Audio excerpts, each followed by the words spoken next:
महत्वाची बातमी आहे। दादर घाटकोपर भांडूप आणि मुलुंडमध्ये आज पाणी येणार नाहीये। मुलुंडमध्ये जलवाहिनीच्या कामामुळे पाणी पुरवठा बंद आहे। सकाळी 11:30 ते उद्या सकाळी 11:30 वाजेपर्यंत पाणी या ठिकाणी येणार नाहीये। नागरिकांना पाणी जपून वापरण्याचं आवाहन करण्यात आलं आहे। आणि याविषयी अधिक माहितीसाठी आपल्या प्रतिनिधी मीनाक्षी म्हात्रे आपल्या सोबत थेट जोडल्या गेल्या आहेत मुंबईमधून। मीनाक्षी, काय सांगाल, आज बऱ्याचशा भागांमध्ये मुंबईमध्ये पाणी येणार नाहीये, कशी स्थिती सध्या पाहायला मिळते आणि मुंबईकरांचं काय म्हणणं आहे?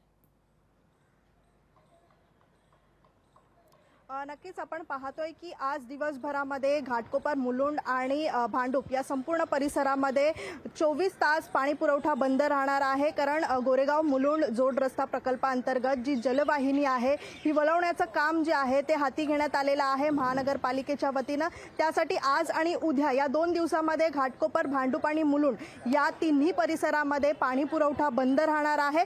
सोबतच आपण पाहतोय की दादरच्याच म्हणजेच महालक्ष्मी रेस कोर्स आवारात असलेली 1200 मिलीमीटरची व्यासाची जलवाहिनी जी आहे तिथलं जे वॉल आहे, बटरफ्लाय वॉल जे आहे, याला गळती लागली होती आणि या गळतीचं दुरुस्तीचं जे काम आहे ते आज दिवसभरामध्ये पूर्ण करण्यात येणार आहे। त्यामुळे सकाळी पहाटेपासूनच संपूर्ण जी दक्षिण विभाग आहे तिथलं पाणी पुरवठा जो आहे तो बंद ठेवलेला आहे। त्यामुळे महानगरपालिकेच्या वतीनं याआधीच पूर्वसूचना जी आहे ती देण्यात आलेली आहे। पाणी जपून व उकळून पिण्याचे आव्हान आणि सूचना जी आहे ती महानगरपालिकेच्या वतीने देण्यात आलेली आहे। त्यामुळे घाटकोपर, भांडूप आणि मुलुंड या तिन्ही परिसरामध्ये आज आणि उद्या पाणी पुरवठा बंद राहणार आहे। तसंच जी दक्षिण विभाग जे आहे, महालक्ष्मी रेस कोर्स आणि दादरचा अर्धा परिसर जे आहे तिथला पाणी पुरवठा आजच्या दिवसाला पूर्णपणे बंद असणार असल्याची माहिती पालिकेच्या वतीने देण्यात आलेली आहे। मीनाक्षी, पालिकेने आता याविषयीची माहिती दिलेली आहे आणि त्यामुळे जे पाणी येते ते जपून वापरण्याचं आवाहन मुंबईकरांना करण्यात आलं आहे। दरम्यान धन्यवाद तुम्ही दिलेल्या या सविस्तर माहितीसाठी।